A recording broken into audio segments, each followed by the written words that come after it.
Forget the Facts podcast. This is your host, Stuart Hartree, and I'm very happy to have Joe Hegarty here. We're just up in his gym. Great setup. So if you'd like to introduce yourselves, Joe. Nice one for having me on, Stuart. Like I said, I've been waiting for this moment now for a long time with your mad, crazy ideas. I didn't know if you were going to start a podcast or not, but I'm delighted to be on it. So my own name is Joe Hegarty. I'm 25 and I'm the owner of Diverse Performance. I've been working for myself now for the last 3 years. I started in Barrack Street, and during the last pandemic then I moved up to Denny's Cross here in Wilton. So that's where I am now in this place. Happy days, Joe. And I suppose I'd like to go back and ask you, was there a key turning point in your life that maybe set you on this track, or even a turning point in your life that changed your perspective on life?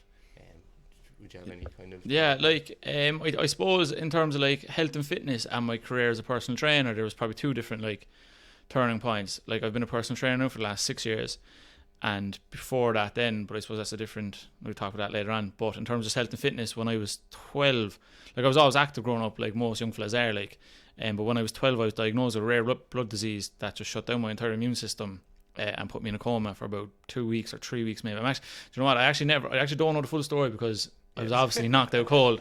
But like my parents probably know the story, but they don't tell me. Probably for my own good, to be honest. I don't want to be asking too many questions or googling everything. But before that, I was obviously like, I used to row a lot and I'd play soccer and stuff. And with that, like, there's obviously a lot of running and, you know, a lot of like strength training and stuff. And then when I came out of hospital, then I had lost all of that. Like I went into hospital and I was maybe like 60 odd kilos or something like that. I can't really remember, but I came out and I remember I was like 46 or 45 kg, which is very small. Like, and I was always, I wasn't tall, but like I'm not that tall now either, but maybe at that age I was like 5'8", 5'9" or something, I don't know. But all my buddies, I kind of realised then that I was like, geez, I'm miles behind when all my buddies were like trialling for Irish teams, or they were trialling, like if it was soccer, they were trialling for Cork. And I was never that standard of soccer, but like in rowing I was good enough. But I kind of just realised how far behind I was in, like, obviously in school, like I wasn't allowed to do PE or anything. So I suppose like the fact that I was so restricted in the exercise that I could do, it kind of made me realise like how important it was to me at the time. But I suppose people around me probably were just worried that, right, he could either get sick again, or this, like, he might pick up an injury easier than other people. And then I suppose that kind of led me on to, like, I was just running all the time, lifting weights. But at that age, like, I had no idea that in 10 years time or however many years there was going to be a PT. Like, I just did not think of it that way. But I suppose that was kind of a turning point in terms of just my general health and my fitness, just seeing all my buddies progress so quickly in such a short space of time, and knowing that I could have been there with them. And like a lot of them went on to represent Ireland in like European championships, world championships and rowing and stuff, and I obviously missed out on all that. Now, I'm not saying that I was ever going to get there, but like I know for a fact that if I didn't get sick, that my chances would have been the same as theirs. But obviously after that then I didn't have that chance or opportunity and stuff. And I suppose you say that your friends progressed physically and in their passion and sport, but reflecting back on it now, can you see that maybe that trauma and that experience that you suffered, did you develop maturely mentally and kind of maturely faster than your peers at that time that were progressing physically? Yeah, like you would, because in a sense, like they're all like, you've no, like, I suppose in their minds they're like, right, we need to beat this time, or we need to lift this much weight, or we need to do this, or we need to reach this certain thing, whereas I didn't have that. So I was like, right, you need to just not beat yourself up and not knock yourself down all the time, and not realise that, like, I suppose you must realise that you were in a coma for 2 or 3 weeks, you know, you've lost majority of your muscle mass, like you look like shit, like, you know, I was so frail, everything was slow, like. So I suppose for me it wasn't even about like maturing, it was just more so about like realisation that, like, right, you kind of do need to realise now that you're not where they are, and you can't, like, at the time, like, you can't be going out playing ball because you are weak and you're not strong enough. Like, I was obviously at way more higher risk at that time of getting hurt or injured. So I suppose, like, to answer your question, it was more of like a mental development at some points. Yeah. But when you're 12, you don't really think of it that way, you know. No. Or 13 at the time as well. But you don't really think like, right, I need to get strong mentally here. You just kind of do it subconsciously. Yeah. Whereas now I think people do kind of think about the mental side of it way more than. But I think you're underestimating yourself too, because you have adults who kind of face these things and they crumble.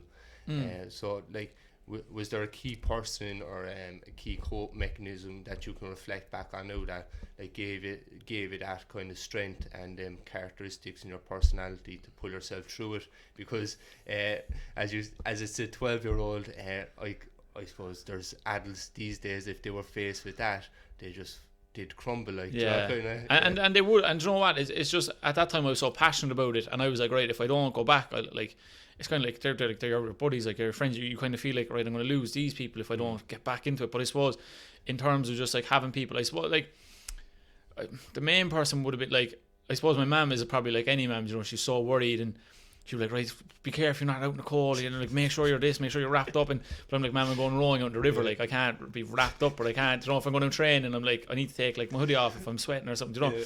But I suppose then my dad was always like the opposite, you know. He was kind of like, you kind of have to go and do what you need to do, like, and do it. But there was never like, not that there wasn't any sympathy, but there was like, if you want to do it, then go and do it. There's no point being like, oh, I really need to go back and I need to do this, you know. Like when I came out of hospital, like they brought me down and like explained everything, and they were kind of more than happy really to push me back into sport and push me back into that training environment. And you know, like even when it came to like PE in school and stuff, I'd say my dad was probably more inclined to be like, right, go and do it, and my mother then, being any mother, was just like overly protective. But you know what, I suppose like it's the caring role of your mother, like. And you know, even at that, like if you almost lose your child, you're probably I don't know, but like you're probably going to think like, Jesus, what if this happens again, like, or do you know, what if he's not fully recovered? But I suppose my parents and my dad mainly were probably just the kind of people that were just like, right, just go and do it, like, you know, and then see how you get on. And obviously if it's too much, then it's too much, and find your limits. Yeah, exactly. Like, and you do, like, and there's no, sure, fuck it, wasn't I only back training in a couple of months and I developed asthma then, and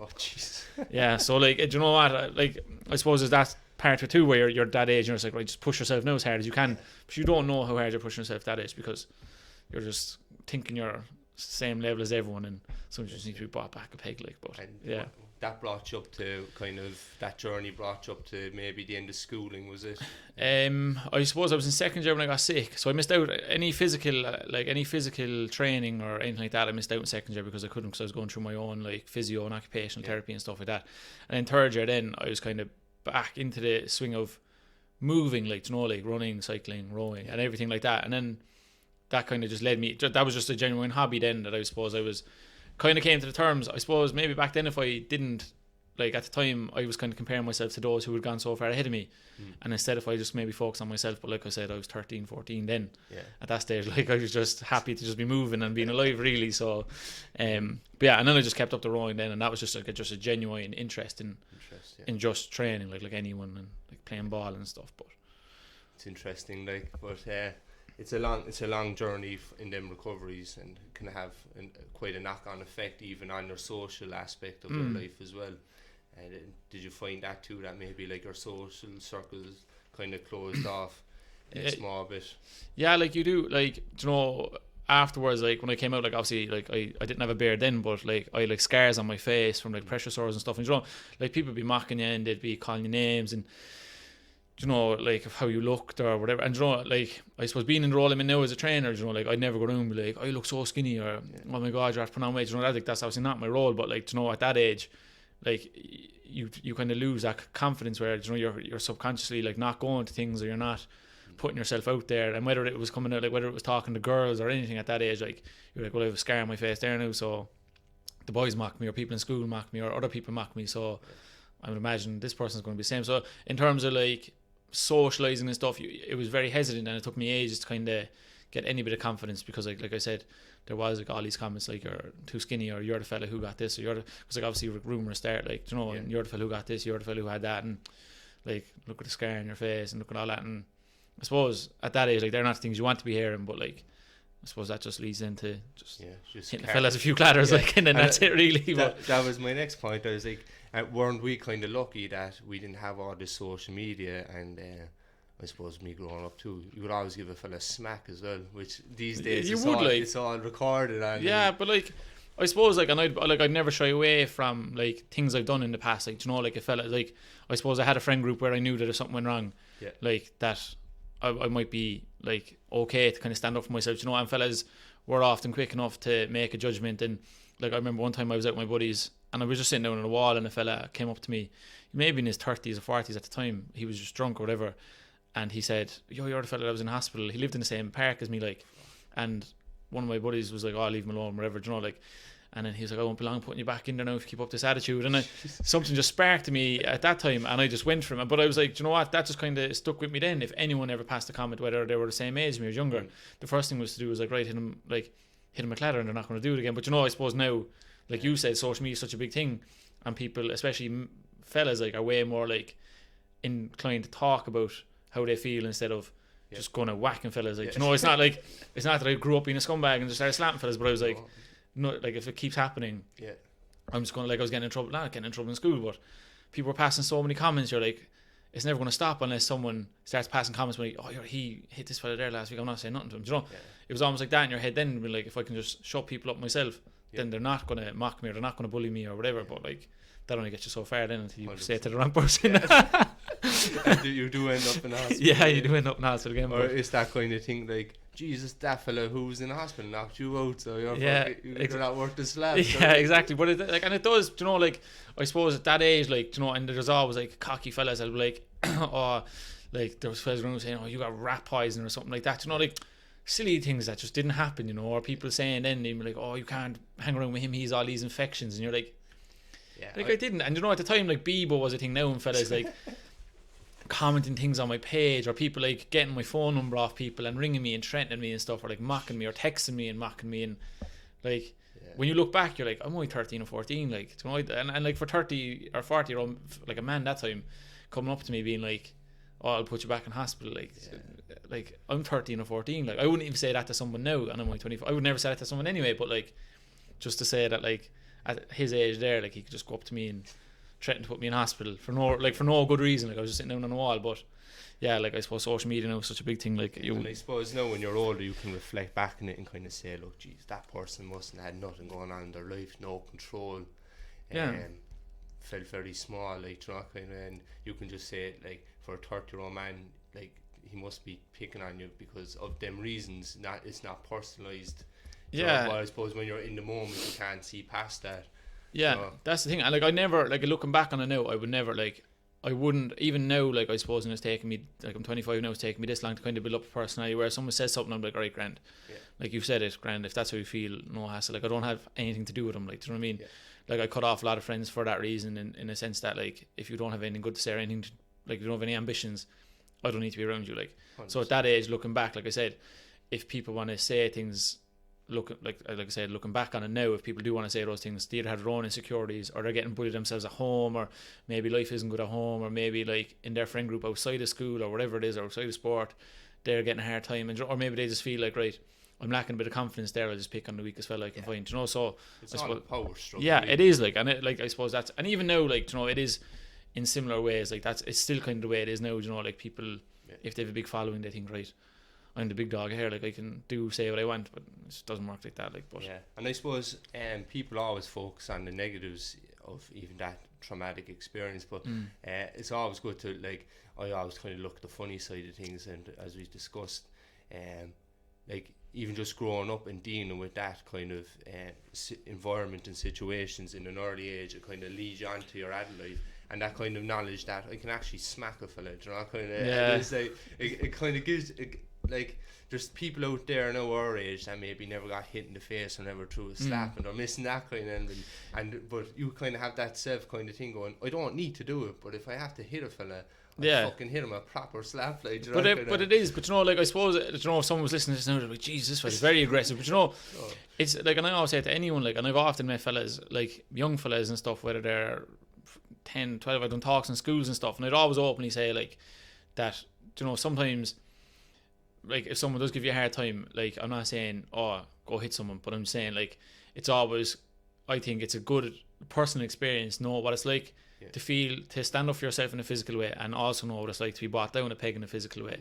Like, I've been hit enough times in my life to say, like, right, it's not the best feeling, and I've hit people, but, like, I'm not saying that go and do it, but at least I know now, growing up, I'm like, it is something that's there, that if someone ever decided to attack me or hit me or whatever, at least I know somewhat, I know what to do, like, or I know how to defend myself. But I suppose in terms of how I learned how to do it then, like it was through being bullied for being sick. Like, you know, like how could you bully someone for being sick? Like, you know, it's like seeing someone come out of the CUH there now, me walking up, I'm like, going to put you back in there for no reason. They could have went through like hell. Like, you know, it could be anything.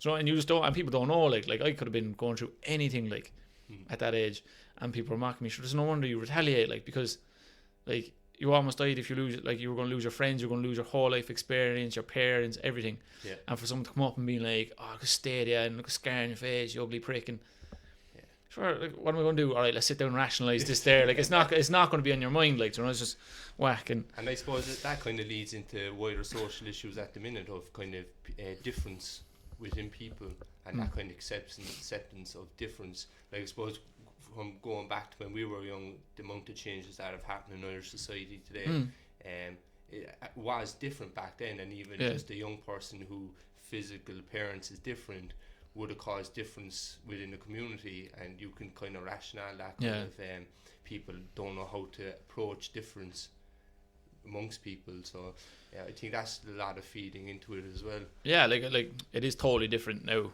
as to what it was when we were growing up. Like, it's completely different, but I suppose that was always, like, you know, like we didn't have internet, like we're not living in a stone age, but you know, like things like Snapchat and Instagram and Facebook, and then it became like phones and technology, and everything kind of went that direction, and then like the online bullying and stuff. So I suppose that kind of came after us, because like no doubt when we were younger it was all physical in person. So I think like the difference is now is that like people have that either confidence or ability, or generation, to stand up for themselves physically, whether it's like in your job, an interview, you kind of have that confidence and that social skill where you can talk to someone in person. Whereas I think now the generation is very shy, very nervous, you know, very tech savvy. Like, you know, it's not like if you put them in an interview, they'd almost rather do it over the phone instead of sitting down and having a chat. Like, you know, and that's just the way it is. Like, but I suppose it was and defeat, like, and we were just talking about physical fighting and stuff. Like, I can remember taking on 8-10 fellas, like going, I'm going to get a fucking bait in here, or I'm going to fucking make sure one or two of these fuckers come down with me, you know? And then, but that feeling of defeat and getting your head kicked in and going home with fucking black eyes the size of your head, and, you know,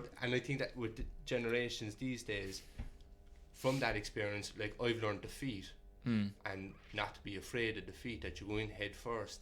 You know, you're not going to come out of 10 fellas, right? Unless there's something handy on you, and go accepting that defeat and fucking still go on at it, you know? Yeah. And that brings you through life as well, where you go into something going, right, chances here I'm going to lose, but fuck it, I'll do it anyway. Yeah, but it's like anything, and I suppose the main topic of like what we were discussing is, I suppose, like me becoming a PT like later on, is that like you could easily be like, it's not going to work. Yeah. But knowing that you've either failed in something before, or knowing that like if you haven't tried something before, you could have either been really good at it or really bad, but the only way you're going to find out is if you try. So I suppose that is like anything, like even from a young age, whether like you were physically bullied, mentally bullied, and you got through it, or no matter what it was, I suppose you do carry it into your later stages in life, like when you get that bit older, then you do have to make more like sensible decisions and like not go clattering 10 fellas, like, you use it in a positive manner, when with your life, like, and you know, like you don't go up and people and be like, oh, you're the fella who's 14 you got to fight with Tom and Jerry down the road, like, you know, that no one's ever going to look at it in that sense. But like, you know, I suppose now it is just a case that like people think that people are just mentally strong for no reason, but like everyone has a story. They do, for how, and no matter what it is, whether it's very personal for people or whether it's something well known to people, you know, people do have their own stories for being either physically or mentally strong, like. And so moving on forward into maybe your late teens, early 20s, where the personal training and the fitness kind of comes into it to make what you have now.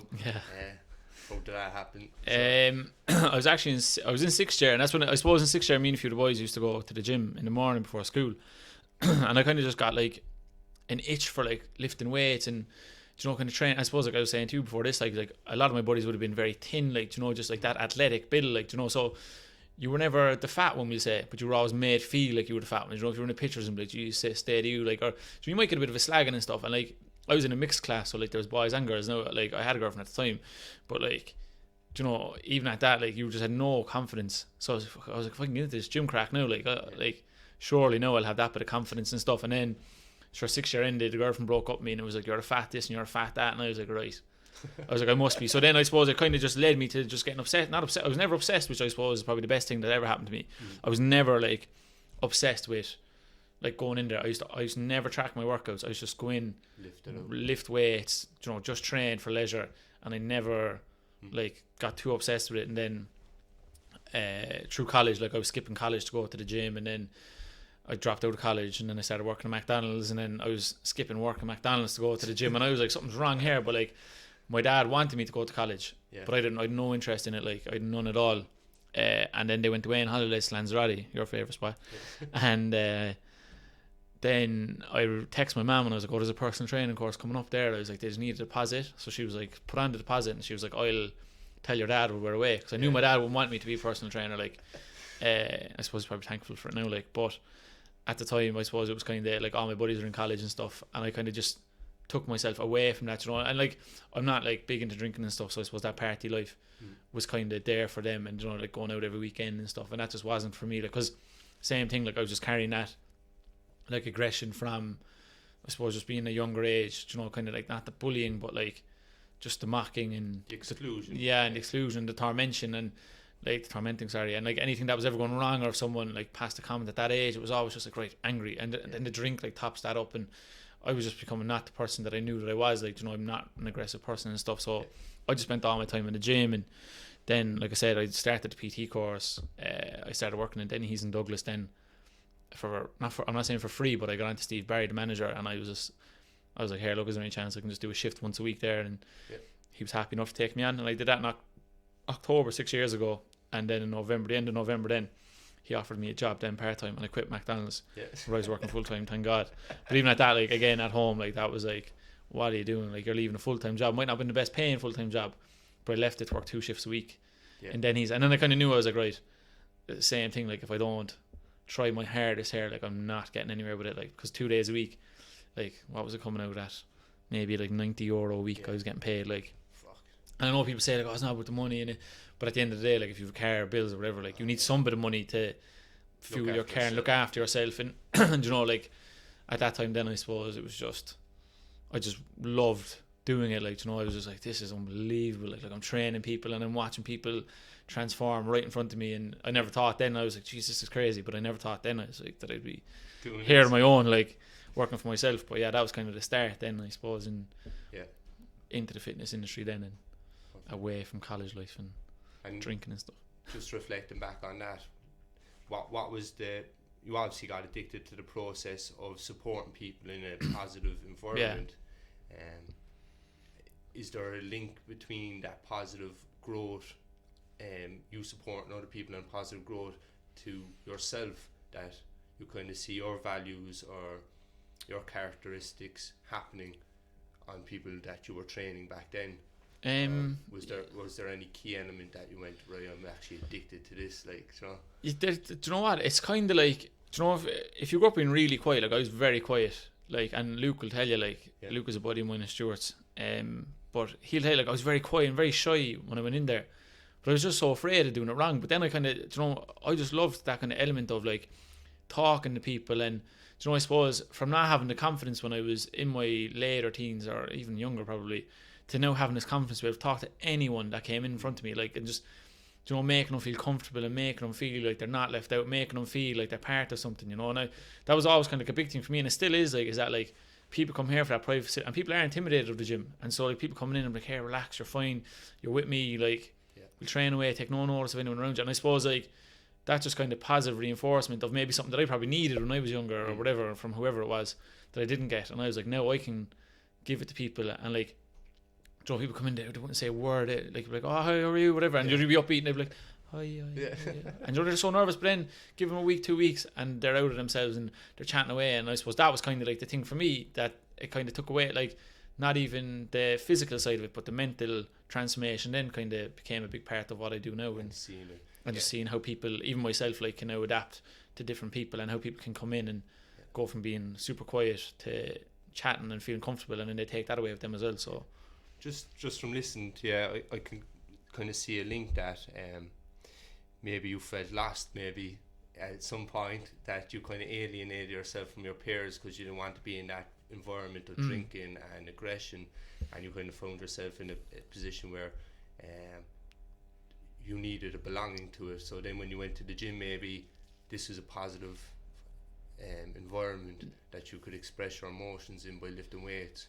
Yeah. And would that kind of be like I suppose at that, like at a young age, you know, like I was never excluded, but I suppose I'd have to act the bollocks to be included, if that made sense. You know, I'd have to do something absolutely outrageous, like out drinking one night, doing a somersault into someone's garden fence just to break it down, like a wooden garden fence. You know, just doing silly things that it wasn't me. Like, you know, or you know, someone would either start getting a bit rowdy after a couple of drinks and sure I'd join in then, and you're not getting in fights, but you're just getting in messy situations that you don't need to be in, and you're upsetting people. And you know, I suppose I made the decision then that I was like, right, these people aren't good for me, and I was thankful that I realised that at a young age, like, you know. And like I always kind of mess with my girlfriend now. I'm always like, sure, I only have one friend, you know, so handy, you only have to deal with one or two, you know. And at that time, having a big friend group of people that, you know, they didn't really care whether I was, you know, they didn't care if I was there or not. Like, you know, it made no difference to them if I was there, you know. So I was like, I don't want to be friends with someone who doesn't care if I'm there or not. Like, and then I suppose going into the fitness industry or just my job or my career, I'd say no matter what it was ever going to be, I was always going to make sure that whoever was in front of me training me, I was always going to make them feel comfortable, and I was always going to give them 100% support and make them feel like they belonged in the gym, because obviously people feel like they don't belong in the gym and stuff. So I suppose not even being left out, but just closing yourself off from people who you thought were going to be your friends for the rest of your life, to not really that many friends, or to try and make new ones. And like we both know, it's probably a bit harder to make friends in your early 20s because people already have like their friend groups and stuff. And 100%. But at that, I was like, you know what, I was like, if these people aren't going to benefit my life, then I'd rather be on my own and just put my positive output onto other people. Like, and during that transition, was there a period in that transition that you felt a bit lost? Yeah, like, because you're kind of, you know, I suppose you, like, no matter what it is, you compare your situation to everyone else's. Like, you're like, right, sure, these fellas are going out every weekend, but I didn't want to go out every weekend, and I didn't want to be stuck inside. Yeah. Do you know, like, so I was like, right, where am I? I was like, what am I supposed to do? And you know, I knew if I went out, it was going to be get absolutely smashed drunk, do something silly, regret it the next day, probably, you know, upset someone, or, you know, do something to make myself feel like Johnny Big Balls there in town, and then next day regret it, and then want to close myself off. So like, you're kind of stuck in between. But I suppose I just came to the realization that, like, and I still remind myself sometimes that, like, you don't need that. Like, it's just not good for me, you know. Like, I was just never, like, I was never going to fit in that kind of thing in that environment. Yeah, like, you know, going out. So I suppose lost would probably be the best word, because I didn't want to stay inside. I didn't want to go out. I was just in between, and I was like, right, what do I do here? Like, I don't really, like, you know. And then I kind of just started to develop on myself, really, in my career, and like focusing on myself. And I spend hours in the gym and tip an eye at that. But there's still, with them chaos, man, there has to be some good stories. Like, you look back and go, fuck, but remember that time? That was good crack. Do you know what I mean? Like, even if you did upset someone, cause criminal damage, you get fucked, you know.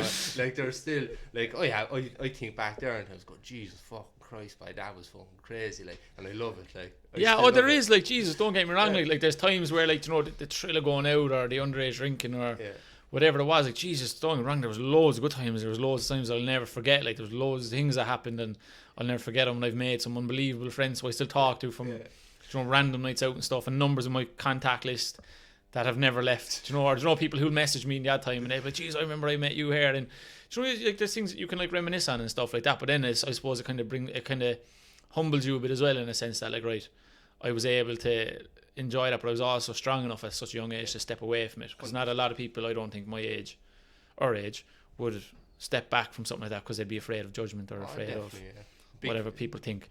Serious needs a lot of character building, and for yourself, you know, to actually make that decision and that transformation in your own life. Because I suppose I was going to kind of touch on this later, but it kind of plays into this, is that additional pressure that yourself faces with being a business owner and on social media, and upholding a level of professionalism and reputation, that if you were still in that stage and you were in town going, what the fuck, come on? Yeah, do you know? Some of your training go, Jesus Christ, that's fucking John, he's training me tomorrow morning. There's a bang of gat off the you know? like there is, and you know, I suppose, like, I always kind of carried a professional manner no matter what it was that I did. Like even in Denny's, I carried that professional manner all the time with me. And you know, when I went out, I kind of knew that, because it was such a overpopulated gym, no matter where you go, someone's going to recognise you from something, whether it's a spinning class, a circle class, sitting out the front desk, on the gym floor, someone knows who you are. So like, you do kind of carry that with you, but it's not as severe because you're like, at the end of the day, it's not my gym. I am only 20. Like, I do need to enjoy myself a bit.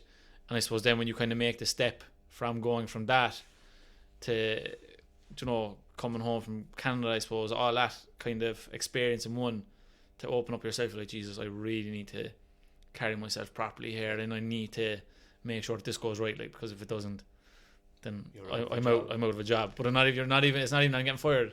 I was firing myself.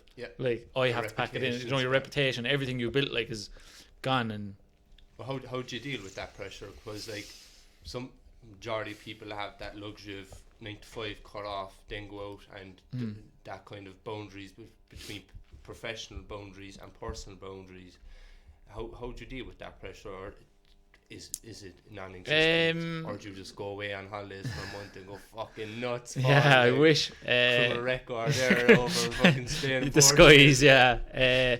No, like, I suppose the pressure, like, there's always going to be that pressure. Like, it's the pressure at the start is different to the pressure now, because the confidence at the start isn't where it is now. Do you know? So it's like two different. At the start, it was like, right, I don't have any money. Like, people thought, like, this one must be minted his own business. And I can tell, I actually still have the reminders on my phone where it's like, don't forget to pay yourself €25 a week. I was paying myself €25 a week to put petrol into my car to get to the gym. And that was it. I was living off either protein bars, cheap €1 yogurts, or cans of Monster. But I was just so driven that I was like, I can't fail. Like, I was like, I cannot go wrong. Like, you know, like, I must pay rent at the end of the month, like €1,000 rent. Like, if you have €0 in your bank account, you pay €1,000. You're like, right, I need to do something. Like, you know, so that pressure was there, but the confidence wasn't there at the start. And I suppose now where I am, like, the confidence is there that I'm like, right, like, I know that I can do this, and I'm well able, like, and I've built up a reputation good enough. Like, I've never, touch wood, never upset anyone. I've never done wrong in my job or my career to the point where someone's like, Jesus, this fella's a high risk trainer or whatever, you know. So like, I do have the confidence in that. So I suppose that kind of eases the pressure a small. But I suppose there's always like pressure in a sense, because like COVID and all that. But like, there's still that sense of pressure that if something did go wrong or whatever, that like you could close, or, you know, there's one slip up. It's different, I suppose, in a job, because your manager's sitting around like, look, don't let this happen again.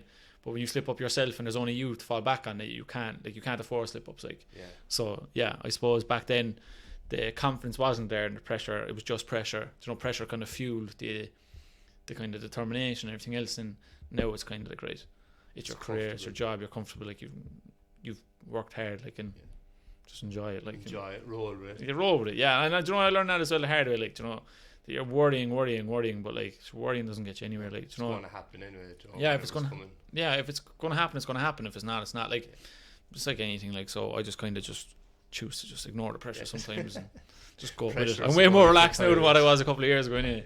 But and I kind of wanted to, I suppose the last kind of topic I wanted to focus in is that the increase in one-to-one training within the industry, and how that kind of differs, and that kind of relationship between you and the client, and your, like, why do you think that happened? Why has there been an increase in one-to-one kind of training? Because I opened. Do you know what? Like, looking back on it, when I did open first, there wasn't many. Like, there was no one-to-one PT studio in Cork, and that's why I opened, because there was none. And I was like, there's so many people that are nervous to go to a gym, or there's people that are afraid to go to the gym. So I'm like, if I provide something here that no one else is offering, and you kind of see people like fully private gym, you go in there then and there's 2 or 3 fellas in there training with you, you're like, yeah, fucker, like, caught me here, you know. So I was kind of like, right, just be honest. Like, that was always the forefront, just be honest and just keep it one-to-one. But I suppose it's probably becoming a bit more popular now, is because, I'm not saying because people see me, but, you know, maybe I did it and someone saw it and they kind of knew someone that was a PT, and they were like, here, this fella, you know, he's doing this, or, you know, maybe like kind of like a snowball effect. But I'm not saying I started it, but I'm just saying that I suppose the health and fitness industry has blown up so much in the last 3 years that nearly everyone is into it. Everyone you pass now is maybe every second person, if not every person, is into some form of physical training. So if you can target the right person, and if you have the confidence and ability and you're a PT or whatever, then being like, right, if I open up and I do this and just do it properly and do it slowly and stuff, and then you'll see it kind of develop through Cork City and Dublin as well as obviously very big. So I just think it was just good timing. I think the fitness industry just started just getting really big and really popular, and there was more PTs and there was more graduates from college and stuff in terms of like rec leisure and stuff. And not enough gyms, like big massive gyms, Yeah. not enough gyms. And was Canada a turning point then, going to Canada? Did that play a critical role for your own development, to go over there and see how they do it? That broke me. Like that broke me mentally and financially. Because over there it was all like sell, keep selling. Do you know? And it was like big numbers, like the minimum package was like $1,000 or something like that. That was to train with the lowest tier trainer, and people were saying no, and you have to go up there and explain to your manager why they're saying no. And you're like, I don't know, like, so it's a business model. It's a business model. Like it's not. There was no personal aspect to it until you created that relationship further down the line with that client.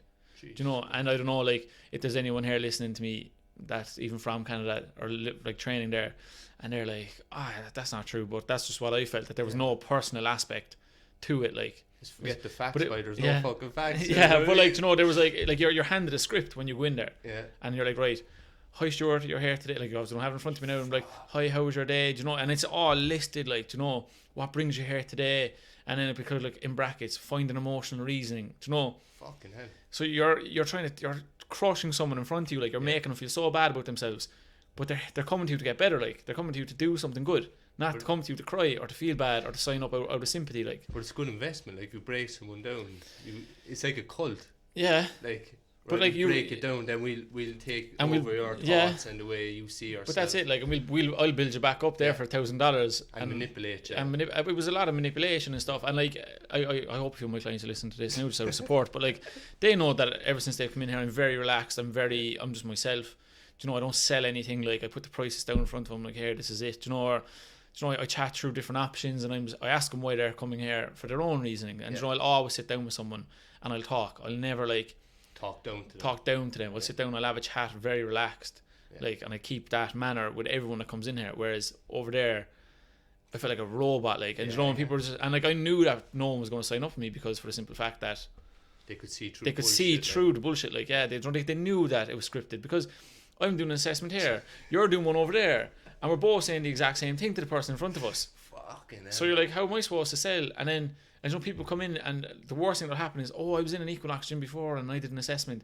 Sounds very similar. And you're like, because it's a business model. It's a business model, and it's scripted, and everything is scripted, and everything has to be done a certain way. And I suppose like the standard was high, and they wanted a high standard, and they wanted everyone the same. But I suppose I'm different. I'm not the same as people aren't the same either. So if you're providing a fucking personal service, it has to be fluid. Like, it's not one glove fits all. Yeah, but you need to be able to adapt to the person. 100%. But like, I couldn't, because I had to stay on the script. Jeez. Do you know? So like, I couldn't make someone feel at ease and be like, look, do you want to go over and get a coffee there, or do you want to do your assessment outside and we go for a walk? Yeah. I couldn't offer that. Like, I had to sit down in front of them, like in a warm, stuffy room with heart rate monitors and blood pressure monitors and stuff like that, and the person's dripping and sweating. You know, they're not comfortable. Like, they just want to get out of there. Then soul destroyed. Yeah.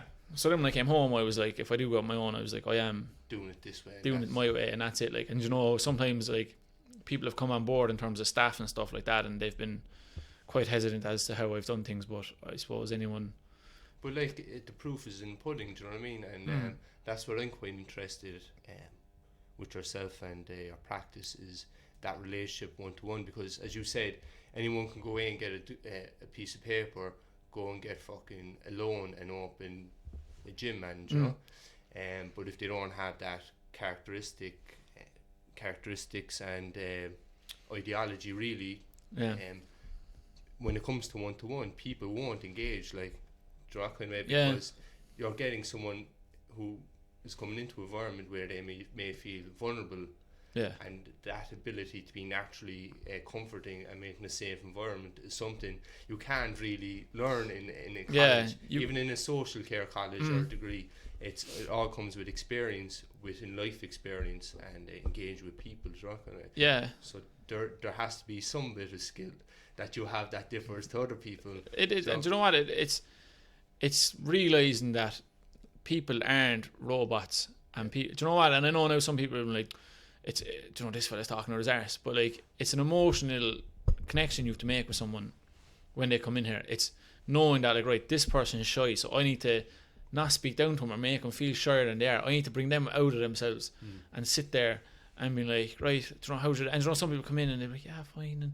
very quiet, and then I'm like, come on, speak up, you're fine. It's only two of us here. So, but you have to just kind of give them that reinforcement, like, and you just have to give them that confidence to be like, you can speak to me, you know, you like. And this is a safe environment. Yeah, it's a safe environment. You're going to be with me for the next 6 weeks or maybe next 2 years. You might as well start talking to me now. Yeah. And you know, like, that's the way I speak to people all the time, is that like, you're going to be with me for a long time, so you might as well become almost like friends now. And I suppose you kind of cut off at friends, but like, so just making them feel like they're wanted, and making them feel like it's the right place for them, and making them feel like they can actually do it, because obviously they lack self-belief and stuff. And like you said, no one in college ever taught me how to deal with someone who comes in here with depression or anxiety, or someone who comes in here nervous, or someone who's, you know, very overweight. They don't have the confidence. Nothing teaches you that, like, you know, and your personality develops and you strengthen as a character when you meet all these different people. But you know, if you're out there and you're in college and you're like, right, I'm coming to PT, like, but you can't hold a conversation, then you might as well go do something else, or be a robot, or work behind the desk or something, because you need to just like break past your own awkwardness, and you need to break past your own insecurities. If you're like, I don't really like talking to people if I haven't met them before, I'm like, tough, like, talk to them. You've no other choice, like, but it's like anything, you know, like, if I went into the shop and I just stood there and looked at one behind the deli, she doesn't know what you want. She doesn't know what I want. So like, but she's going to talk to me, and she's going to be like, right, what do you want? Do you want this? Do you want that? Do you want that? And she'll make me feel somewhat comfortable. So it's like me in here, I'll just start asking questions. You know, ask them would they rather do the assessment outside, go for a walk. You know, do you want coffee, tea? So like, it's just about being personal and being caring. And I think that even if there are PTs out there and you feel like you lack in those things, and now is probably the perfect time to maybe work on them. Like, you know, like, we had a great thing there in Equinox. One of the best things it taught me was you'd get 10 different facts from 10 different people in the gym that you didn't know. So you weren't allowed to know their name. You couldn't know them at all. Wow. But you had to go up and ask them, being like, here, look, but you had to create that awkward conversation, like, break the barrier. Yeah, so now I'm like, you know, if I had something in here, there's probably about 15 units in here. I'd probably, right, I want to go out and find out who the owner of everyone is, go out and find something interesting about them and chat to them. But like, you never know, like, the best thing ever to me was talk to the fella down the garage, because then he fixes my car for me weekly. But I just broke that awkward conversation when I moved in here. I just went down and just introduced myself, like, sure, you might seem like an easer. I'm like, what's he doing that for? Like, he's going there, but you never know when you're going to need people. And same with your clients, they need you now, but you'll never know when you need them. When you need them, because you'll be surprised what people do, or what they know, or who they know, or whatever. And if you're not making them feel comfortable, or you're giving them a hard time or whatever, they're never going to look out for you. Like, and you know, word of mouth is bigger than anything on social media, bigger than any promotion or bigger sponsored posts or stories. Because if you upset one person and they tell 100, those 100 people will tell another 100 and another 100 and another 100. Ripple effect. And they'll just basically go around, and it'll have add-ons and legs and tails and everything, and before you know it, you're the fella then who's an absolute shitty prick. And it's very sad though that we live in a society like that, and I suppose it's neoliberalism and individualization, where people it's just them, you know, and that kind of community. Like, I've seen that communities, there's no community spirits, community work is kind of fading away, and just on that kind of smaller level in society where people can't, like, if you walk through town now, like, and you say, how are things, you'd be like, who the fuck is that lunatic? I don't fucking know. And it's kind of like a defensive thing, because people are so individualized that they just shut off to everything. And I think when I was kind of reflecting on the one-to-one, it kind of shows that development of individualization, where people have to go back to one-to-one and gain that again to go back to the gym.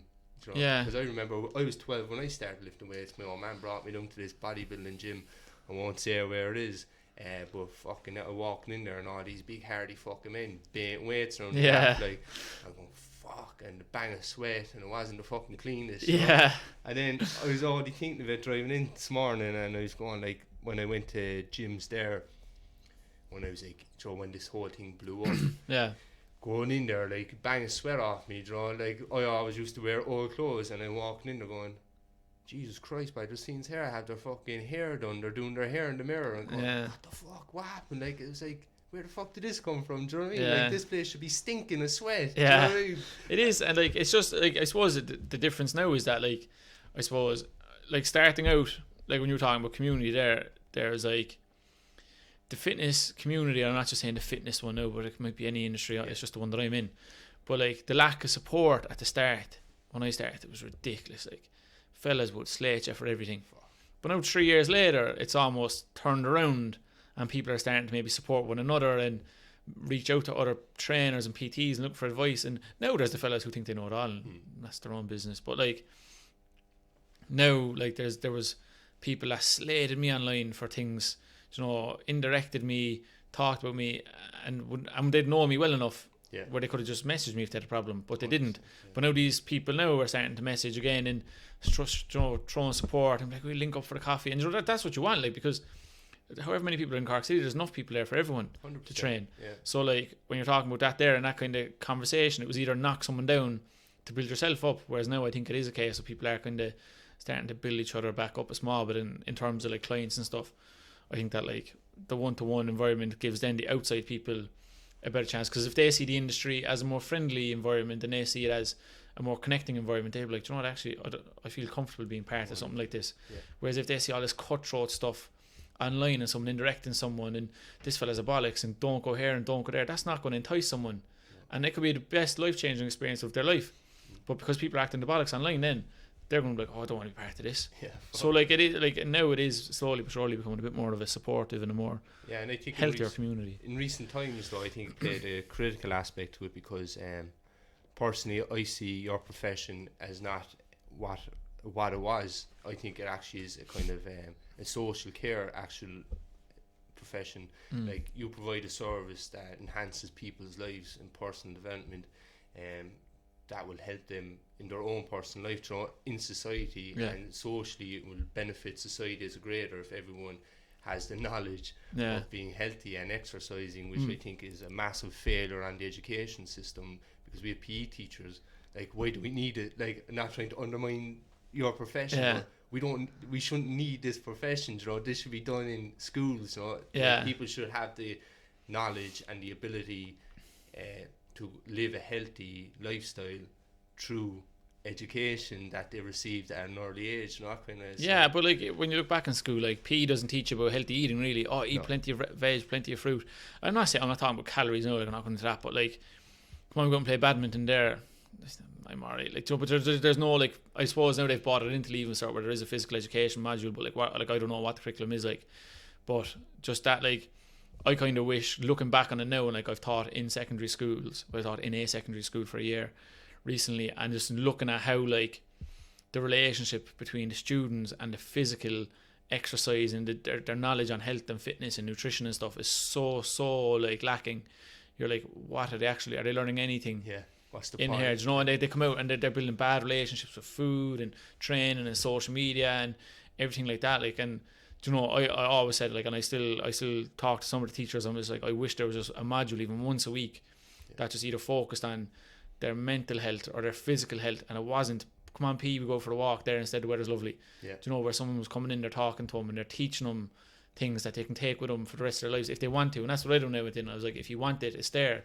If you don't ever use it, 100%. At least you know it. And it's empowerment, because not everyone has to have a certain body image either. No. So it's like that acceptance of providing that education, and whether you want to apply it or not, then society can, like, we're all connected. So society, we're not failing our kids, as if we can stand over and go, well, look, there is a healthy like PE session in schools. We provide education on so as a society as a whole, we're actually providing that option for people to be healthy, whether they want to avail it or not. That's an independent choice, But I think we're seriously lacking that kind of social justice for young people to say you can avail of that and empower yourself. And I think it's an area that needs to be developed. And like, over time it will be, because people realise the importance of health and fitness in the health education and that, like, and I think like the role as a trainer, the role as any physical like, or strength or health or fitness or whatever, like, not as an ambassador for the industry or anything like that, but I suppose as a person who's been in the industry so long, that, like, you just kind of you see so many bad relationships with health and fitness and everything like that, that you just love for someone to just educate people correctly and give them that talk into that, look, it is something that you can do. And even the industry, like the job itself, like, people are like, you're a personal trainer, what do you mean? But like, I'll just go off top for a second. If I tell people I'm a personal trainer, right, and this is fact, right? If I tell people I'm a personal trainer, like, personal trainer, that's not a great job. But if I tell someone I'm a business owner, the response you get is totally different in like the way people look at you, talk to you, respect you, treat you, the way they message you, everything is totally different. So like, you know, it's just mad because sometimes like I'll meet someone like, oh, what do you work as? And I'm like, oh, I'm a personal trainer. And they'll be like, oh yeah. But then I'll meet someone and I'll be like, I'm a business owner. And they're like, what? And you're only 25? And I'm like, yeah, I started when I was 22. What? 22? And I'm like, this is absolutely ridiculous. Like, but you know, that's like I suppose that's a bit off topic now to what you were discussing, but it just triggered. It just but no, it made me ties think. back into society and the way the government prioritise policies, because like government we have now is totally neoliberalism, and it's kind of entrepreneur. They push and they support young people to be entrepreneurs and self-employed, and by providing financial aid and stuff like that. So it's very relevant because people's psyche in society have that.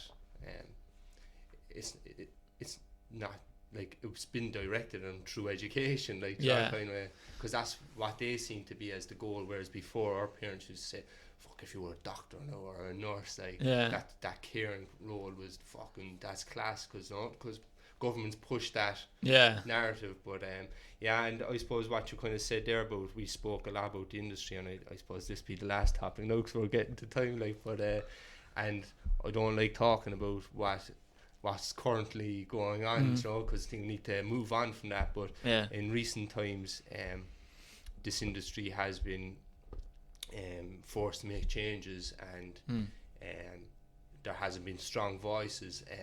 And I think you're intelligent too, so I want to throw this question at you. It could fucking go terribly wrong now, right? But do you think there's a need for the industry to be unionised, that you can have union representative for the industry? I don't even know, can you avail of a union to represent you? I don't think you can avail of a union, and I think that, like you said, the industry as a whole is so underlooked that even if voices started to rise and people started getting together, I think it'll be very not easy. I wouldn't say easy, and I wouldn't say straight away, but I think it'll be something that'll be either heavily punished or something that'll be quickly shut down. And I think that the consequences would be way more severe than any other industry. Maybe not, like, I'm just speaking on behalf of health and fitness, I'm not even on behalf, but for myself, that, like, you know, if you find fellas meshing, like, look, we'll open and we'll just keep working because people don't understand, you know, that we have to pay this, we have to pay that.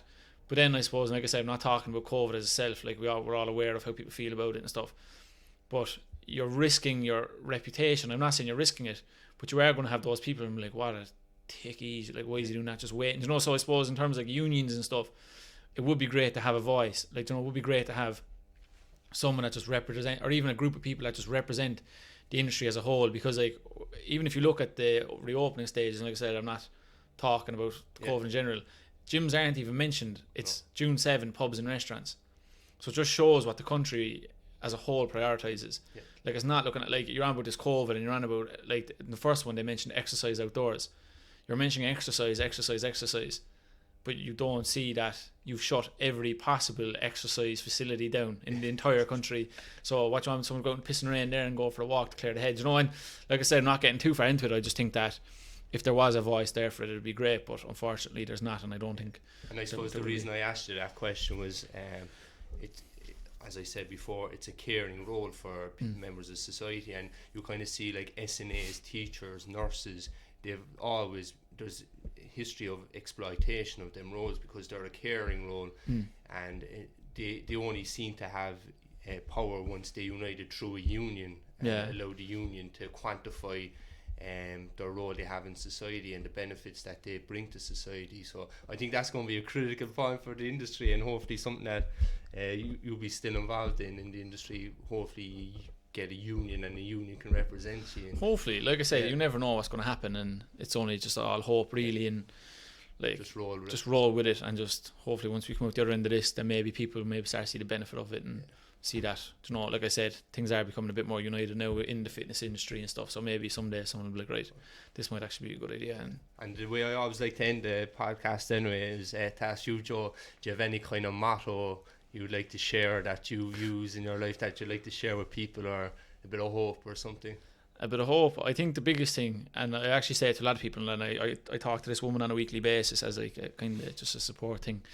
But I think if you convince yourself that you're either too late, too old, or that you can't do something, it's just wrong. Because you can do anything you want. And I know it's very stereotypical, like you can do whatever you want. But if you do put your mind to something, I was 22 when I opened this place. If you put your mind to something and you really want to do it, then just do it. Because if you don't do it, you will get to an age you'll be like, I kind of wish I did that. And I think now, especially what I've gone through over the last year and a half, 2 years, I do not want to look back and be like, I should have done this. So I think if you are someone out there and you're thinking about doing anything, no matter what it is, then just do it and just give it a lash and just give it your all. But in terms of just specific mottos, I actually don't have any. So you're lucky. Just a couple of words of motivation. Just try anything and give it your all. Do your best. So thanks again, Joe, for coming on. No problem. And, delighted. I have a few more podcasts lined up. Very interesting people. So thanks for listening. And if you won't mind sharing it, it'd be a great help. So have a good one, everyone. Perfect.